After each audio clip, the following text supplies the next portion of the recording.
মুর্শিদাবাদ ভ্রমণে আজকে আমরা ঘুরে দেখব জাহানকোষা কামান এবং ফুটি মসজিদ।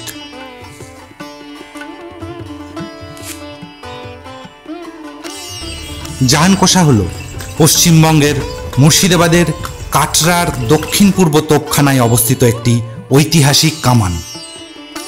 মধ্যযুগীয় বাংলার নবাবী আমলের যুদ্ধাস্ত্রের এটি একটি উল্লেখযোগ্য নিদর্শন। জাহানকোষা শব্দের অর্থ হল পৃথিবী ধ্বংসকারী।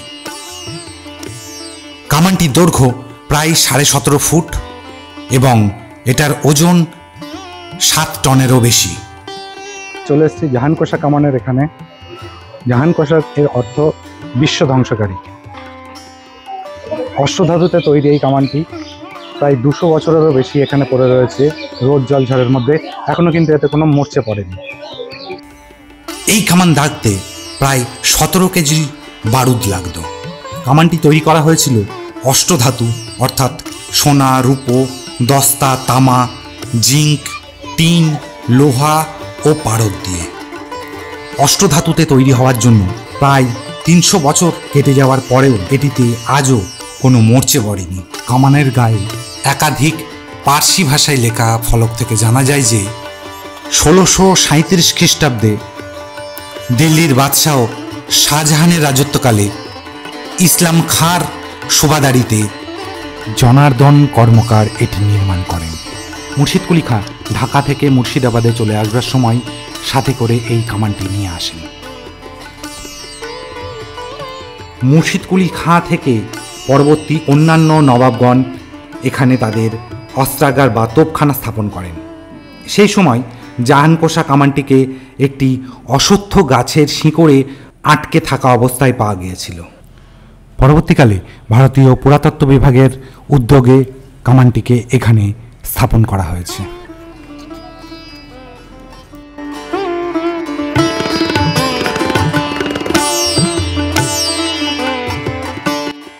এবার আমরা চলে এসেছি ফুটি মসজিদ বা ফৌত মসজিদ।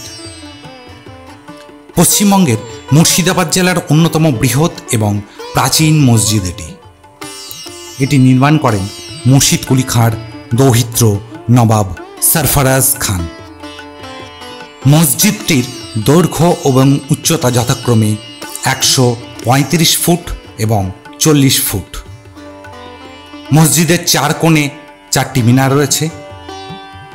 এই মসজিদের গড়নের সাথে আপনারা মিল পাবেন মুর্শিদাবাদের কাটরা মসজিদের। কাটরা মসজিদের গঠনেই এর গঠন স্ট্রাকচার তৈরি করা হয়েছিল।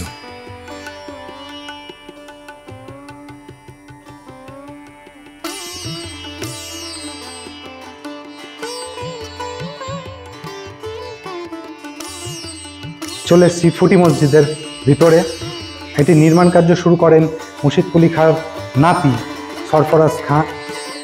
এই মসজিদটি নির্মাণ কার্য সম্পন্ন হওয়ার আগে তিনি যুদ্ধে পরাজিত হন এবং নিহত হন বা ফৌত হন, জন্য এটির নাম ফুটি মসজিদ।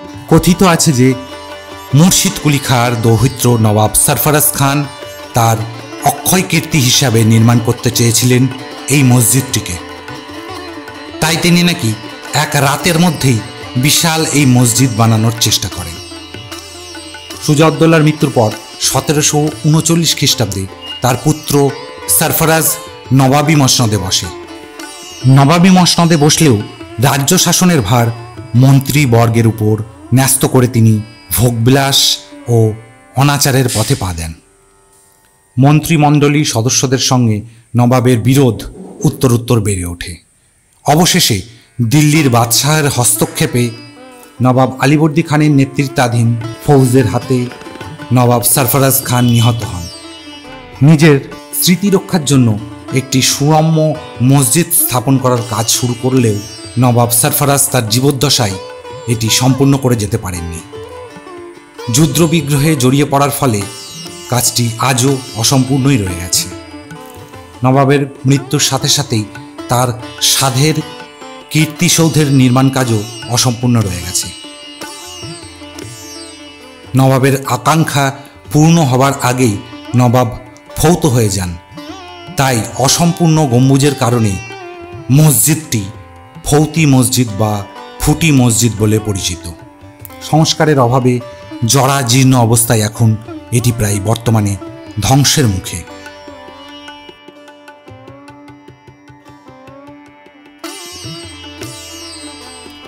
কাটরা মসজিদের মতো ফুটি মসজিদেও 5টি গম্বুজ নির্মাণের পরিকল্পনা ছিল, তার মধ্যে 2টি সম্পূর্ণ হয়েছে, বাকি 3টি অসম্পূর্ণ রয়ে গেছে।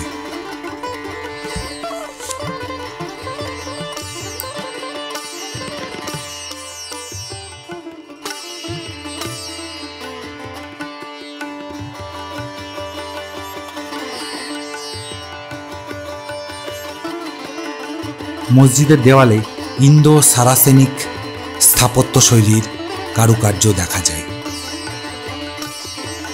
ভিডিওটি কেমন লাগলো আমাদের কমেন্টে অবশ্যই জানাবেন। মুর্শিদাবাদ সিরিজের অন্যান্য ভিডিও আমাদের চ্যানেলে অলরেডি দেওয়া আছে, আপনারা গিয়ে সেগুলো দেখে নিতে পারেন। চ্যানেলটিকে এখনও সাবস্ক্রাইব করে না থাকলে অবশ্যই সাবস্ক্রাইব করে রাখবেন। Thank you so much.